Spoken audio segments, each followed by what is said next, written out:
Most people spend their entire lives trying to outrun suffering.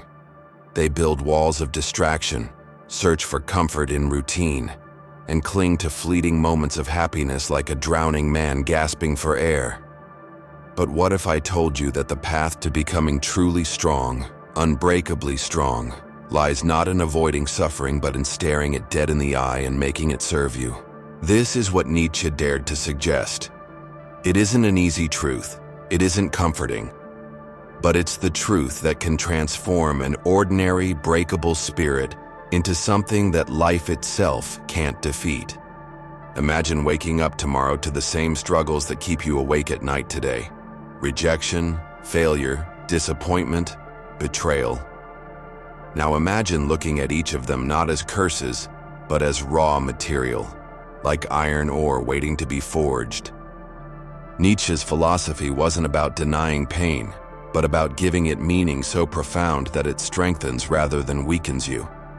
At the heart of this is amor fati, to not only accept fate, but to love it, to embrace it, to see every setback and heartbreak as a teacher.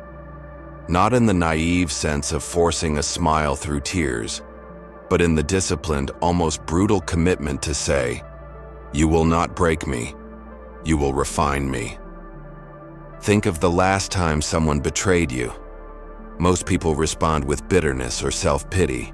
Nietzsche would say, use it. Use the betrayal to sharpen your judgment, to learn who deserves your trust, to deepen your independence from the validation of others.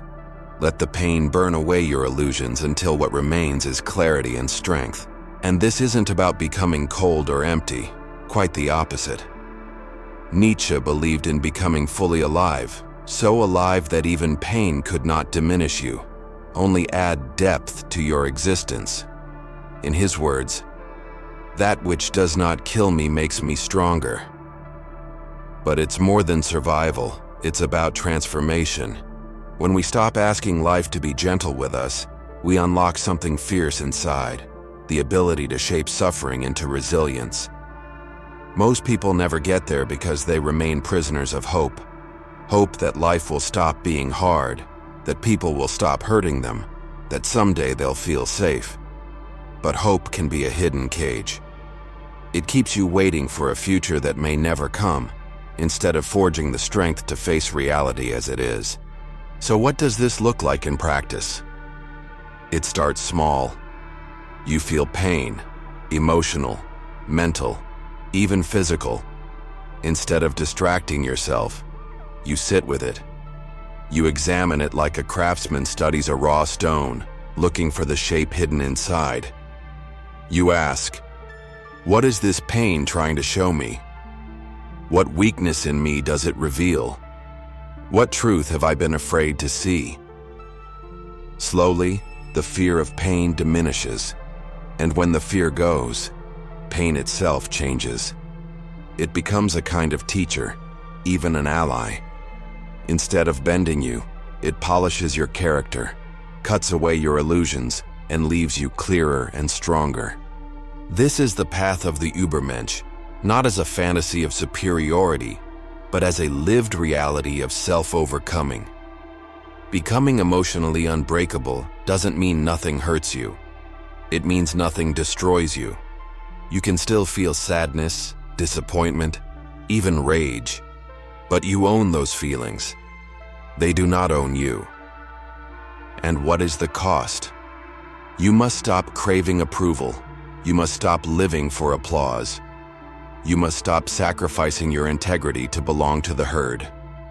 Nietzsche wrote for the few who dare to walk alone, because true freedom often means being misunderstood, even hated, by the masses. But what you gain is priceless, sovereignty over your own mind.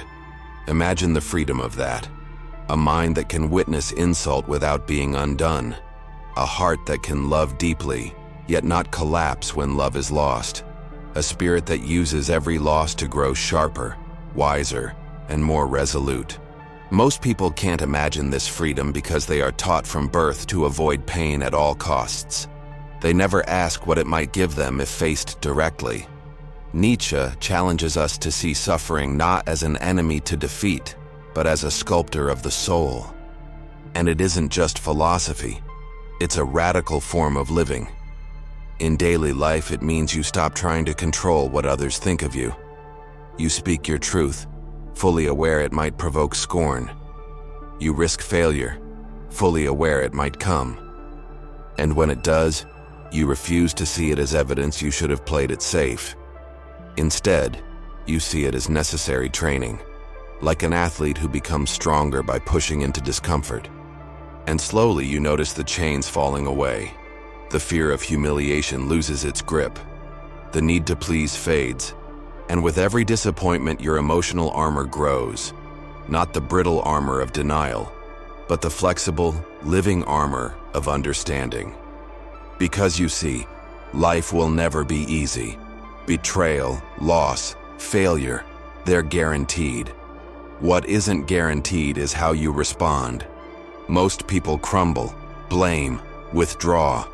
But you can choose differently. You can choose to meet each blow with the quiet confidence that nothing outside of you can truly diminish your worth. That is Nietzsche's promise, the possibility of living as your own master, no longer a puppet pulled by the strings of fear and desire.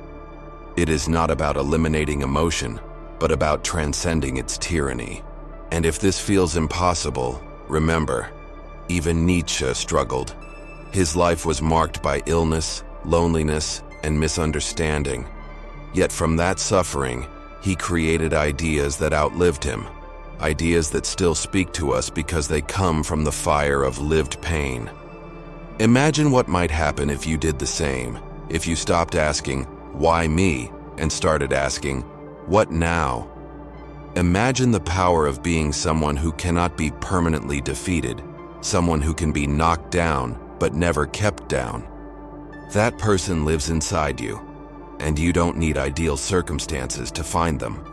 In fact, it is precisely in hardship, rejection, and failure that they emerge. So when the next disappointment hits, and it will, pause. Notice your instinct to run, to numb, to blame. Then do something radical. Don't. Stay. Watch. Ask what it reveals about your hidden fears and unexamined beliefs.